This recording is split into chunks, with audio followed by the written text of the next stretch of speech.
И така време е да започнем с Таро хороскопът или Таро предсказанието за зодия Рак за месец декември 2016 година. Въпросът, който ще зададем е какви съобщения е необходимо да получат хората от представители на зодия Рак, които слушат това видео през месец декември 2016 година. Използвам улеснен стандартен таро дек Rider-Waite, класическия дек с подсказки на всяка карта, за да може и вие да виждате това, което се случва в ридинга. Сега ще размеша добре картите, ще подредя в келтски кръст, за да можем да получим възможно най-много съобщения за представителите на зодия Рак за месец декември 2016 година.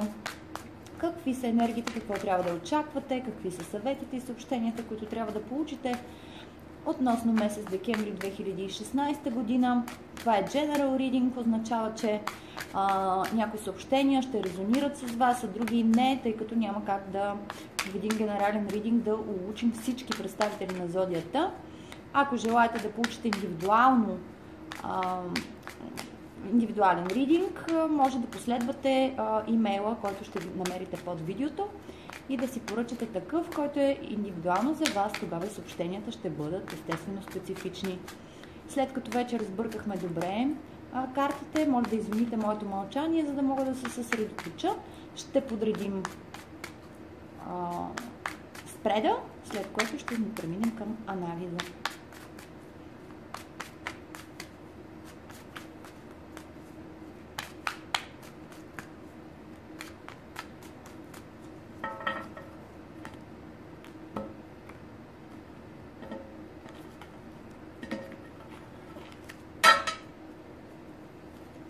Първата карта, която получавате е осмица купи,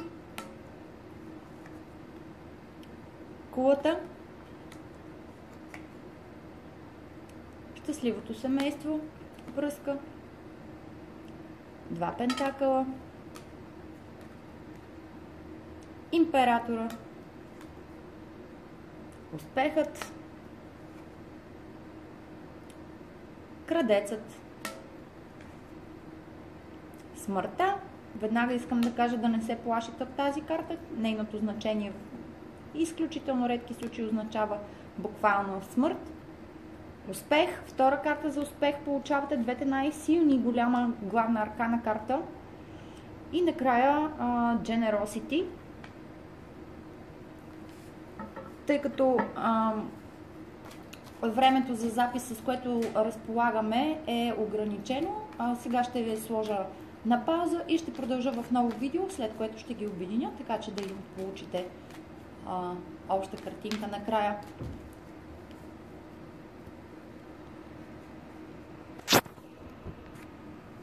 След като добре разгледах всичките карти в ридинга, смея да твърдя, че това е най-добрият ридинг, който съм правила до сега за вас, уважаеми раци. Може би това е по причина, че аз самата също съм представител на този зодиакален знак.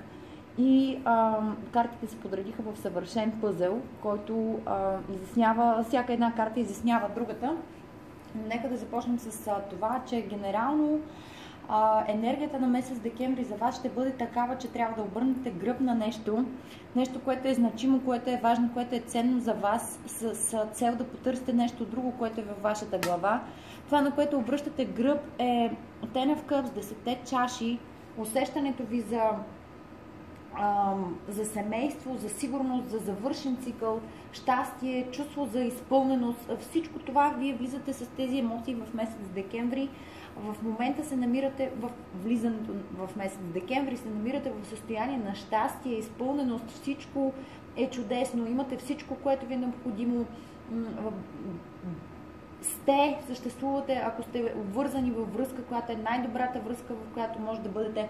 Всичко това вие притежавате. Защо тогава си тръгвате, ще кажете вие? Защо обръщате гръб на това нещо и продължавате напред? Целият ридинг показва, и ние ще стигнем до там, че тази промяна, която се случва, тази причина, която ви принуждава да продължите напред, не е нищо, което вие ще изживеете драматично или тежко. Напротив, само щастие и радост ви носи това продължаване напред. Като цяло ридинга показва, че започвате да че най-накрая нещо ви провокира, нещо ви експлодира и ви кара да поемете по път напред, но този път не е само напред, ами просто е един левел по-нагоре. Ако тук имаме десетката означава завършване на цикъл, т.е. тук всичко е постигнато в емоционален аспект, вие се чувствате прекрасно. Връзката, в която сте, ви дава всичко, семейство, в което сте, ви дава всичко, работата, на която сте, ви дава всичко. Всичко това ви е завършено на емоционален план. Сега това, което ви провокира, това, което ви кара, което избухва и ви дава начален тласък да вървите напред в нов път, търсейки по-дълбок смисъл, по-голяма мечта, по-голямо нещо, по-силно нещо, е най-вероятно нуждата ви от финансова сигурност и богатство. Защото картата, която е корона на ридинга, това, което е във вашата глава, вашата цел, това, към което тръгвате да вървите, е отново десетка и този път десетка пентакли, а пентаклите отговарят за всичките ни материални нужди. Не само финансови, но също всичко, което е материално, коли, апартаменти, къщи, но също така здраве, сексуални желания, пари, инвестиции, бизнес. Всичко, което е свързано с материалния аспект на живота, е това, към което вие вървите. Изглежда в този ридинг, че вие не изоставяте това, което имате, а напротив, това, което имате до момента, което ви дава сигурност и щастие, се репрезентира от императора, а императора е стабилност, сигурност, енергия, determination, т.е. увереност, решимост да се върви напред по пътя. Така че изглежда не като abandonment това нещо, не като изоставане на тази ситуация, а тази ситуация изглежда като основа изградена до 10, напълно изградена основа, върху която вие започвате да градите, защото императора е също изграждане на основа. Той е четворка, свързана е с слагането на 4-те колони под плочата, за която да почнете да строите следващия етаж. И точно така изглежда вашия ридинг, като по изграждане на следващия етаж от вашия живот, един левел по-високо, един левел по-напред. Това, което ще ви се случи по време на месец декември, е двата пентакъла. Двата пентакъла означават и показват забавление. Едно забавление с всичко, което се случва, превръщането на работата в хоби, менажирането на тези два аспекта на вашия живот, връзката ви, която трябва да мине на втори план в момента, за да се даде фокус върху материалното ви богатство. Ще успявате да менажирате обаче тези неща без абсолютно никакъв проблем. Също така тези два пентакъла означават източник на пари, че ще бъде повече от един, да кажем от две места ще идват пари към вас, вие ще се забавлявате с цялата тази работа. Също така двата пентакъла обаче могат да означават и справяне с два аспекта, може би две работи, може би работата и забавлението, може би връзката и работата.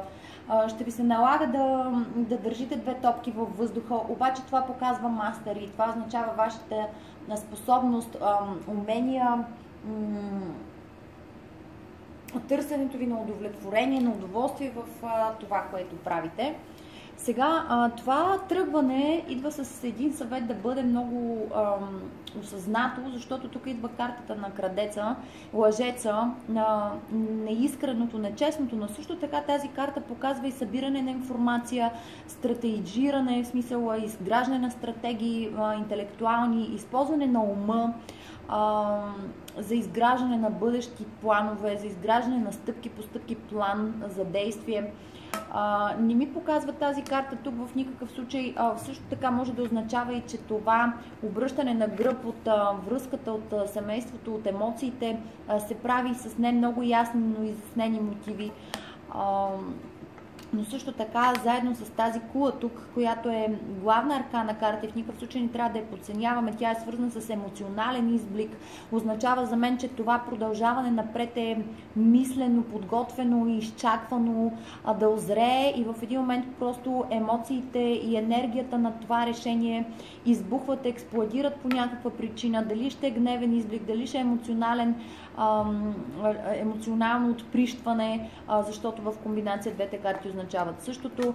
Дали ще е разбиване на статуквото, което императора носи, или избиване на моделите на поведение, конвенционалните форми на това как се случват нещата, но позитивната промяна също така може да означава и внезапен прилив на голяма сума пари, внезапен кешфлоу, който пък да доведе до това финансово състояние.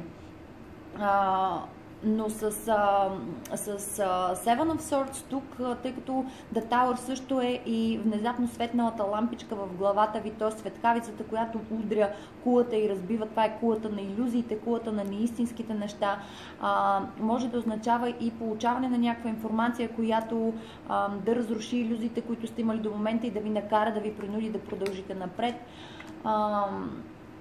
Отвънка, това, което идва като външен източник, неща, които не можете да контролирате отново, както ви казах за смъртта, тя е край на ера във вашия живот, край на някакъв път, който вървите и началото на нов. Това го виждаме вече във всичките карти до тук. Следващият левел, просто това, което до момента сте правили, инвестирали време, енергия, емоции, мисъл върху него, е accomplished, завършено е с 2 десетки. Имате десетка в емоционалния аспект, десетка в материалния аспект. Сега е време всичко това нещо да ви даде едно ново начало. Смъртта в тази позиция е карта, която показва renewal, нови срещи, нови познанства, нов път, ново начало, нови възможности. Да не забравяме, че двойката пентакли в традиционния дек формулира знака за безкрайност, което също е карта за безкрайните възможности, които ви се предоставят. Уникален, феноменален месец декември за вас. Също така, нека да не забравяме, че месец декември е последния в годината и този завършек, този accomplishment може просто да означава и края на годината и новото начало с новата година. Това също е възможно. Във вашите емоции, как ще се чувствате през месец декември, какво ще се надявате, от какво ще се страхувате, е The Sun, най-добрата карта в Таро дека. Това е голямата карта на Тарото. Също така означава успех във всички начинания, даване на светлина, топло, уютно, приятно, щастливо, весело. Чувствате се успешни, чувствате се заредени, чувствате се като енергиен източник, имате много пауър, може да се справите с всичко. Това ново начало е изключително щастливо ново начало, никаква болка и разочарование не се вижда в ридинга. Напротив, вижда се една провокация, която дали е енергийна, дали е емоционална, дали ще бъде някакъв необходим конфликт, който ще се случи, за да ви провокира към това ново начало. Най-после да го направите, защото това е чакано, търсено ново начало. Но щастие, разбира се, пак ще повторя, месец декември е края на годината, много празненства, картата може да означава забавление, почивки, ваканции, също така може да означава дете. С 2 семейни карти някои от вас трябва да четат този ридинг като обръщане на гръб на собственото ви семейство, където сте израснали и продължават напред към по-голямото разширено семейство, т.е. създаване на ваше собствено семейство и нуждата да менажирате 2 семейства, което говорим и за преминаване на следващ левел, т.е. минаване на една връзка в брак, евентуално в този случай и създаването на дете. Ако не, чувството да се чувстваш като дете, да празнуваш, да си чист, да си зареден с емоции и така нататък. И последната карта като изход от месец декември, разбира се, Generous. Отново за трети път месец декември, на края на месец декември е нова година. Всичко това може да се разбере и като даване и получаване. Това е главното значение на картата. Давам и получавам. Може да се разбере и тъй като са пентакли в материален аспект, може да се разбере и като размяна на подаръци, празненство, веселба, но разбира се, ние сме длъжни да погледнем по-дълбоко в тази карта и да я свържим с всички останали, които до тук видяхме. Имаме един човек, който ни подкрепя, една сигурност, една стабилност, върху която стъпваме, за да изградим следващия етаж на нашия живот, провокирани от някаква внезапна промяна, дали е внезапен приход, дали е някаква провокация, която ни кара да избухнем емоционално, да освободим тази енергия, която е необходима, за да започнем изграждането на нов път и нов живот. Но да не забравяме, че този също може да бъде инвеститор, може да бъде човек с стабилен лидер. Това е лидер. Имате 4 карти, които показват лидерство, т.е. вие се движите през декември декември месец по един нов път на лидерство, на self-employment, което означава, че искате да работите за себе си, искате да превърнете хобито си в своя професия, искате да изкарвате пари по забавен начин, но също така тези три карти, императора, кулата като внезапен кешфлоу и Ten of Pentacles като карта на богатството и успеха, може да означават, че внезапно към вас политат едни големи суми пари със смъртта. Тук за някой от вас това ще означава inheritance, наследство или пари получени от някакъв завършен аспект на бизнеса или на вложение или на каквото и да било друго, но пари, много пари идват през месец декември от различни източници към вас. В този случай последната карта като outcome, това са хора, които получават пари и то справедливо и честно, но generous. Някой ще бъде към вас generous и вие ще получите предостатъчно финанси, така че да може да се забавлявате и да продължите напред. Прекрасен ридинг за вас през месец декември, скъпи раци, на което аз много се радвам, тъй като също съм рак, както вече ви казах. И сега просто искам за свое собствено спокойствие да сложа и изясняваща карта върху Seven of Swords, тъй като тя е единствената притеснителна карта и заедно с кулата ми говори за разкриване на нещо, което се случва зад гърба на някого. Това е единственият така малко негативен аспект, който откривам в целият този ридинг, въпреки че негативен не бих казала, защото промяната, която дори да е негативен този аспект провокира, е повече от прекрасна.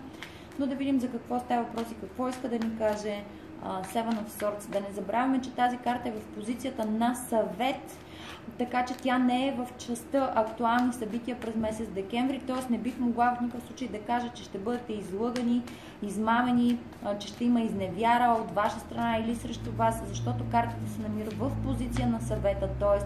ако трябва да тръгвате по някакъв път, правете го умно и с много интелект. Това е съвета за този ридинг, но все пак искам да изясня.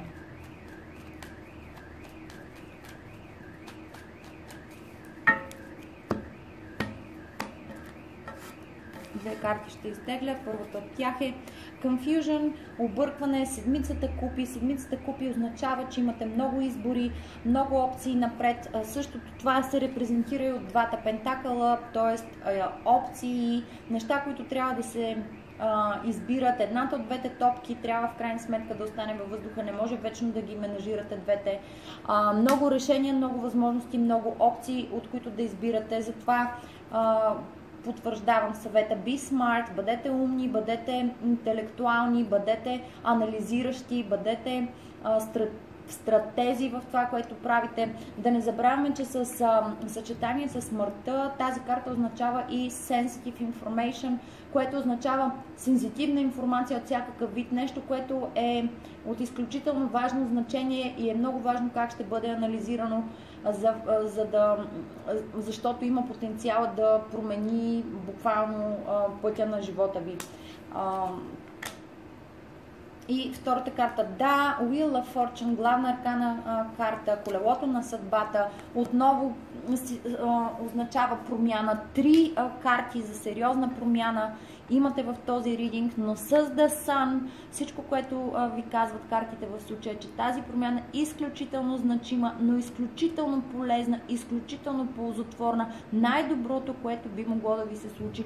През месец декември, скъпи раци, ще бъдете изключително силно провокирани да завъртите колелото на съдбата, да промените неговия ход и да продължите в нова посока.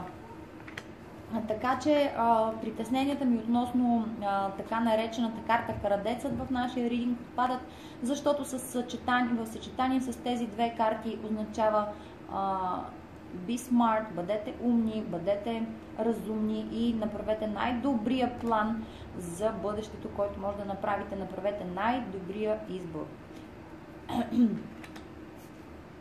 Сега искам да видя какъв ще бъде конфликта или провокацията, катализаторът, който кулата репрезентира, тъй като това също е главна аркана. Няколко главни аркани, много силни главни аркани, те са тези, които имат голямо спиритуално значение за нашия живот и това са всъщност главните съобщения, докато малките аркани карти са реалните събития в живота ни.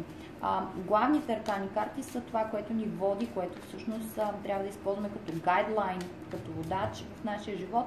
Та 1, 2, 3, 4, 5 главни аркани имате във вашия ридинг, което е много, означава, че месецът ще бъде значим, с значителни промени, с 2 десетки, 3 десетки с Дасан, което е 19, 9, 1, 10, 3 десетки означава също много сериозно ново начало, много сериозен нов път, плюс допълнителни минорни аркани карти, като е осмицата купи, която означава започване на ново пътешествие. Също така, буквално, ако трябва да говорим за картите, осмица купи може да означава и буквално физическо разделяне от връзка, от ситуация, която ви кара да се чувствате щастливи, сигурни, уверени и така нататък. Физическо пътуване да предприемете с цел да постигнете новата си цел на финансова независимост или ваканция, или нещо, което е свързано с материалните неща.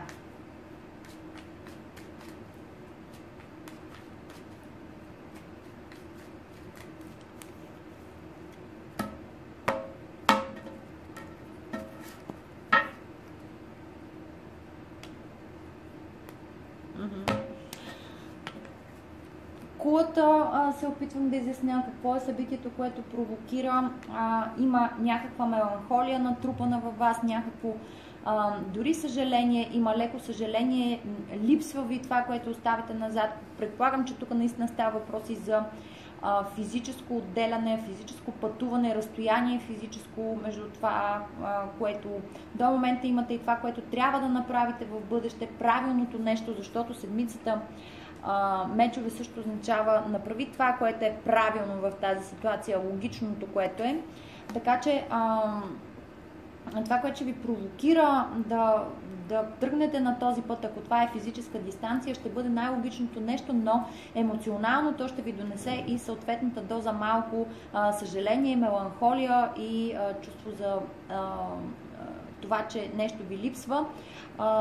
Тръгвате на нов урок, нов път, нещо, което те първо ще трябва да учите, т.е. това, което тръгвате да се занимавате. Има тук един елемент на смяна на професия, на смяна на посока в работата, в кариерното ви развитие. Има и такова усещане и така може да бъде разгледан ридинга. За всеки от вас ще означава различни неща, тъй като все пак не може за всички раци всичко да е едно и също. Някакъв внезапно обръщане на колелото на съдбата ви предстои през месец декември и продължаване напред. Нямам нужда от никакви разяснителни карти, ще метна просто още две за outcome за края на годината, за да видя дали ще има допълнителни съобщения, иначе съобщенията тук са абсолютно ясни. Много добре настроен към вас е днешния ридинг и дек. Ето, All is well. The World, последната Major Arcana карта ви показва, че отново карта, главна аркана карта за завършване на голяма ера, голям етап във вашия живот. Раци, гответе се за абсолютно ново начало и то не тръгване от нулата, а тръгване от следващия етаж, което е изключително важно. Прекрасни карти ви се падат. Също така картата казва всичко е наред, всичко е прекрасно. Също означава и в изясняване на тая карта означава и пътуване. Много от вас ще пътуват буквално през месец декември на разстояние от това, което до момента е било значимо от тях. Дали е тяхното собствено семейство и отиване на меден месец с новото си семейство. Дали ще бъде оставане на връзката на втори план, защото тези две карти съчетани заедно означават, че връзката е значима, стабилна, здрава, подкрепяща, даваща. Всичко, което имате в тази връзка е прекрасно, но правилното нещо в момента е да я сложите на втори план, за да постигнете още една десятка, още един accomplishment, още едно постижение в материалния аспект. И да, The World е карта за разстояние, но The World е карта за завършване на цикъла и също за получаване на всичко, което сте вложили, идеи, работа, разум, интелект, емоции. Всичко, което сте вложили, получава своя логичен завършек и вие получавате плодовете от него. Ето, получавам плодовете. И последната карта, която ще изтеглим, Nine of Wands, Stand By. Тази ситуация ще се задържи long term, тя не е ситуация, която е само за кратко време. Чудесен ридинг, изключително доволна съм от него, а сега ще направя и второто видео, което е изключително фокусирано само върху любовните ви взаимоотношения. Благодаря ви, скъпи раци, че слушахте първото си видео в края на декември месец, в края на годината за месец декември 2016 година. Ако искате да получите личен ридинг, моля обърнете се към нас на посочения по-долу имейл. А сега направете деня прекрасен.